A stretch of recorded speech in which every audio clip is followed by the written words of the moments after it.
حضرات گرامی، نماز کے مسائل کے بعد کفن، دفن اور میت کے غسل وغیرہ کے تعلق سے کچھ مسائل آپ کے سامنے پیش کیے جائیں گے۔ چونکہ عام طور پر یہ مسئلہ پیش آ جاتا ہے کہ آدمی گھر میں میت موجود ہوتی ہے لیکن نہلانے والے کو، کفن دینے والے کو تلاش کیا جاتا ہے، تو کچھ ضروری مسائل آپ کے سامنے پیش کیے جائیں گے تاکہ ضرورت کے وقت ہر آدمی میت کو غسل بھی دے لے، کفن بھی دے لے اور اس کو دفن بھی کر دے۔ یہ موت برحق ہے اور ہر شخص کو آنی۔ قرآن پاک میں فرمایا گیا کل نفس ذائقۃ الموت، کہ ہر نفس کو، ہر جاندار کو موت کا ذائقہ چکھنا ہے، موت ہر شخص کو آنی ہے۔ اس کے تعلق سے کچھ مسائل آپ کے سامنے بیان کیے جا رہے ہیں۔ دیکھیے، سب سے پہلی بات یہ ہے کہ جب کسی کی موت کا وقت قریب آ جائے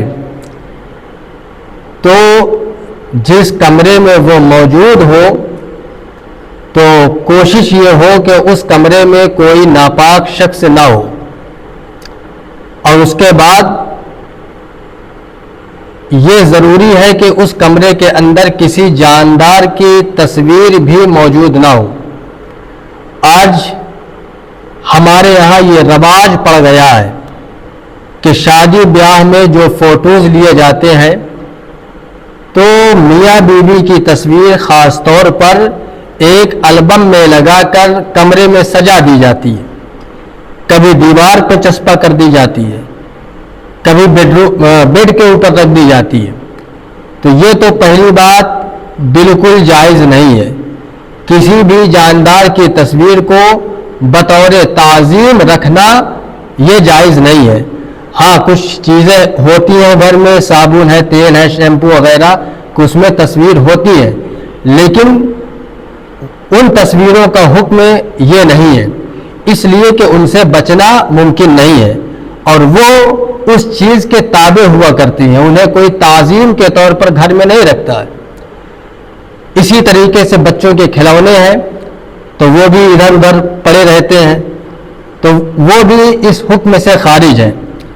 لیکن جو تصویر والدین کی یا میاں بیوی کی سجا کر رکھی جاتی ہے، معلق کی جاتی ہے، تو اس تصویر کو گھر میں اس طور پر رکھنا ناجائز اور گناہ ہے۔ اس کی نحوست یہ ہوتی ہے کہ جس گھر میں تصویر موجود ہوتی ہے تو اس گھر میں رحمت کے فرشتے نہیں آیا کرتے ہیں۔ اب جس کمرے میں کسی آدمی کا انتقال ہو رہا ہے، اگر اس کمرے میں جاندار کی تصویر موجود ہے تو رحمت کے فرشتے اس مرنے والے شخص کے پاس نہیں آئیں گے بلکہ عذاب کے فرشتے آئیں گے، اور جب عذاب کے فرشتے آئیں گے تو ظاہر سی بات ہے کہ وہ سختی کے ساتھ اس آدمی کے ساتھ پیش بھی آئیں گے۔ اب مرنے والا خود ہی اس قدر تکلیف میں مبتلا ہوتا ہے، اب اگر اس کے سامنے عذاب کے فرشتے بھیانک شکل و صورت لے کر سامنے موجود ہوں تب اس کی کیا کیفیت ہوگی، کیا حالت ہوگی۔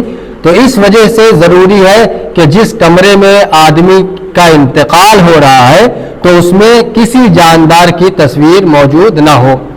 اسی طریقے سے موت کے وقت نیک لوگوں کو بلایا جائے، نمازی ہو، پرہیزگار ہو، صوم و صلات کے پابند ہو، ان لوگوں کو بلایا جائے اور مرنے والے کے پاس بٹھایا جائے۔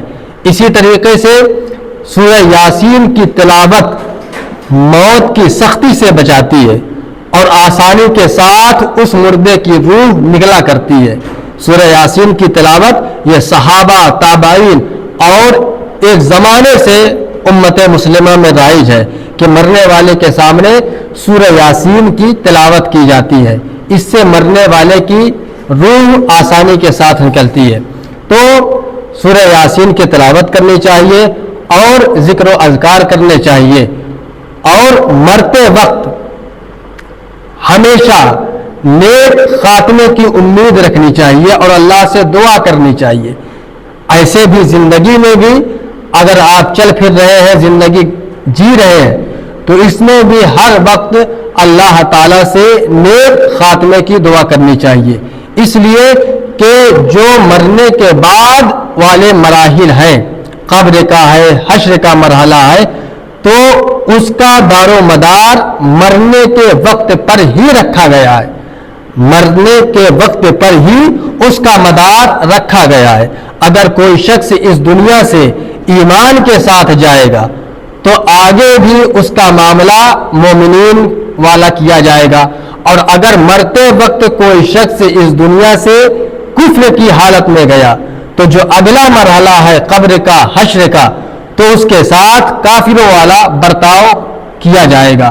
مرتے وقت جس حالت میں آدمی اس دنیا سے جاتا ہے اسی کا اعتبار آگے کی زندگی میں کیا جاتا ہے. اور کبھی ایسا ہوتا ہے کہ آدمی زندگی بھر نماز, روزہ, حج و زکوٰۃ کیا کرتا ہے, نیکیاں کیا کرتا ہے, لیکن مرتے وقت معاذ اللہ اس کا ایمان چھین لیا جاتا ہے اور وہ کفر کی موت مرتا ہے. اسی طرح کبھی کبھی ایسا ہوتا ہے کہ ایک آدمی زندگی بھر گناہ کرتا رہتا ہے, کفر کیا کرتا ہے, لیکن اللہ کی توفیق سے مرتے وقت اسے ایمان نصیب ہو جاتا ہے, تو پھر آگے کے جو مراحل ہوتے ہیں وہ اس کے ساتھ آسانی کے ساتھ گزرتے ہیں اور مومنین جیسا اس کے ساتھ برتاؤ کیا جاتا ہے.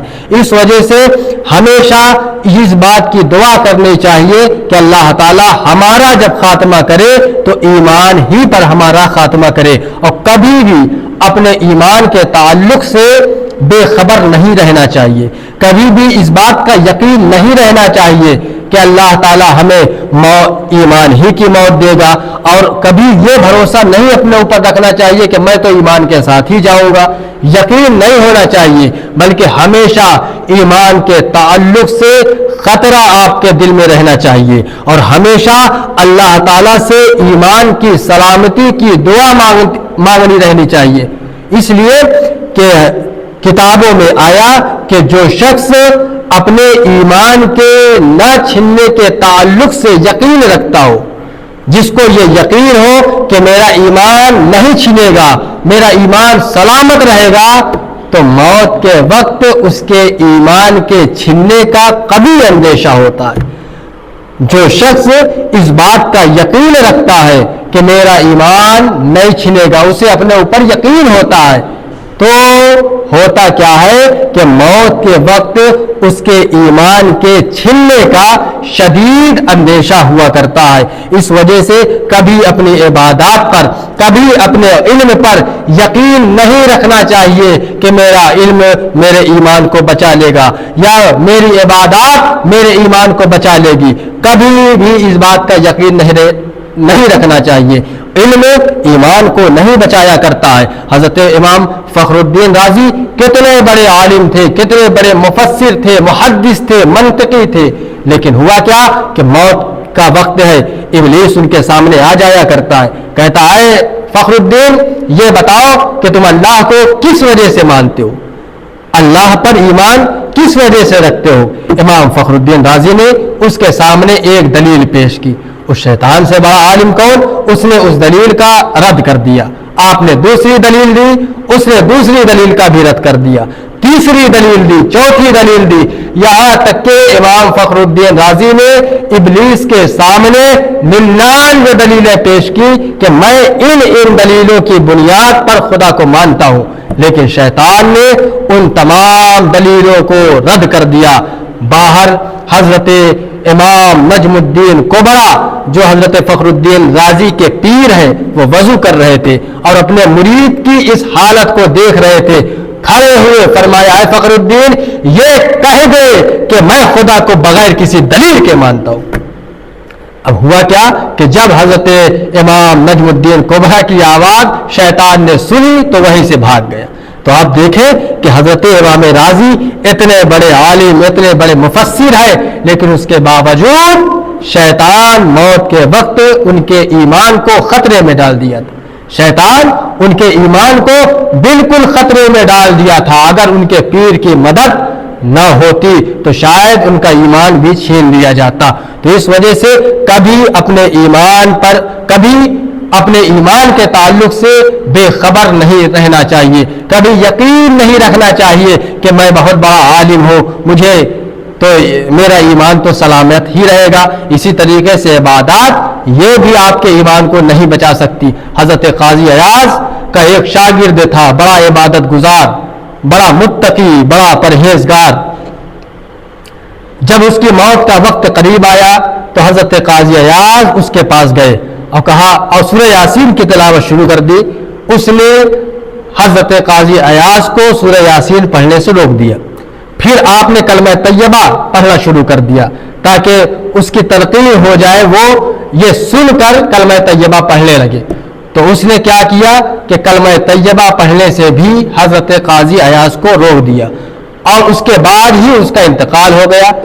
حضرت قاضی ایاز کو اس کی موت کا صدمہ اس قدر ہوا کہ آپ 40 دن تک اس کی موت میں روتے رہے۔ پھر کچھ دنوں کے بعد خواب دیکھا، اور دیکھا کہ امام قاضی ایاز کے اس شاگرد کو فرشتے جہنم کی طرف لے جا رہے تھے۔ آپ نے فرمایا، اے بیٹے، تو بڑا میرا چہیتا شاگرد تھا، بڑا تقوی والا تھا، بڑی عبادت کیا کرتا تھا، بہت بڑا علم والا تھا، آخر تو جہنم کیوں جا رہا ہے؟ تو اس نے کہا کہ 3 چیزوں کی وجہ سے مجھے جہنم میں ڈالا جا رہا ہے۔ عرض فرمایا کہ وہ کیا؟ کہا کہ دیکھیے، پہلی چیز یہ ہے کہ میں اپنے دل میں حسد رکھا کرتا تھا، میں اپنے دل میں حسد رکھا کرتا تھا۔ دوسری چیز یہ ہے کہ میں لوگوں کی غیبت کیا کرتا تھا، لوگوں کی غیبت کیا کرتا تھا۔ اور تیسری چیز یہ ہے کہ مجھے ڈاکٹر نے ایک بیماری کے تعلق سے بتایا تھا کہ اس بیماری میں تم سال میں 1 مرتبہ اگر شراب پی لو گے تو وہ بیماری دور ہو جائے گی۔ تو اس ڈاکٹر کے بتانے کی وجہ سے میں سال میں 1 مرتبہ تھوڑی سی شراب پی لیا کرتا تھا۔ ان 3 چیزوں کی وجہ سے اللہ تعالیٰ نے مرتے وقت مجھے کلمہ نصیب نہیں کیا، میرا ایمان چھین لیا اور مجھے جہنم میں ڈال دیا۔ تو آپ دیکھیں کہ غیبت کرنا، حسد کرنا اور شراب پینا اتنی بڑی بیماریاں ہیں کہ اللہ تعالیٰ ان چیزوں کی وجہ سے بھی ایمان کو چھین لیا کرتا ہے۔ کوئی بھی بیماری، کوئی بھی برائی ہو، وہ برائی ہمارے ایمان کے چھیننے کا ذریعہ بن سکتی ہے۔ اسی وجہ سے زندگی میں جب موقع آئے تو ہمیشہ نیکی کرنی چاہیے۔ نیکی اس لیے کہ یہ نیکی اگرچہ ہمارے ایمان کو بچانے کا یقینی ذریعہ نہیں ہے، یہ یقین نہیں ہے کہ اگر ہم نیکی کریں گے تو ہمارا ایمان ان نیکیوں کی وجہ سے بچ ہی جائے، یہ ضروری نہیں ہے، لیکن ہاں یہ نیکیاں ہمارے ایمان کے بچنے کا بہت بڑا ذریعہ ضرور ہے۔ اس وجہ سے ہمیشہ نیکی کرنی چاہیے، برائیوں سے بچنا چاہیے، اس لیے کہ برائیاں ہمارے ایمان کے چھننے کا ذریعہ بن سکتی ہیں۔ حسد ایمان کے چھننے کا ذریعہ ہو سکتا ہے، چغلی ایمان کے چھننے کا ذریعہ ہو سکتی ہے۔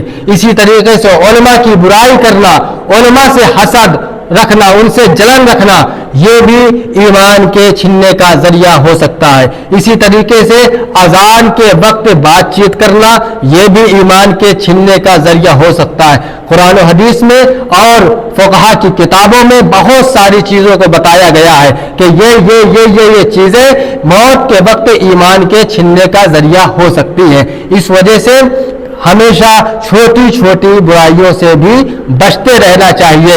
ہو سکتا ہے کہ وہی برائی کل مرتے وقت ہمارے ایمان کے چھننے کا ذریعہ ہو جائے اور زندگی بھر کی ہماری تمام نیکیاں برباد ہو جائے، ہمارا خاتمہ معاذ اللہ کفر پر ہو جائے۔